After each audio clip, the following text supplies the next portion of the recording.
RTO चालाण नारे ठकुथिले ठक APK link पठाई खाली करदेउथिले अकाउंट 4 जणिया साइबर ठक गैंग को बांधिला पुलिस। भुवनेश्वर साइबर और अर्थनैतिक अपराध शाखा हाथ में राज्य बाहर साइबर ठक गैंग मयूरभंजर जड़े व्यवसायी 7 लाख ठकई करथिले एही राकेट।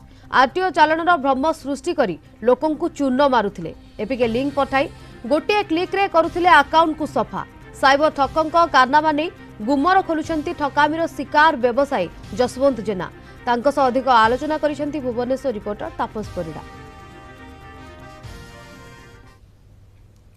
हुशियार आपणक मोबाइल को आसुची कि आरटीओ चालान रो एपीके फाइल होई जांतु सतर्क नचेत आपण भी ठकामीर शिकार होई पारंती।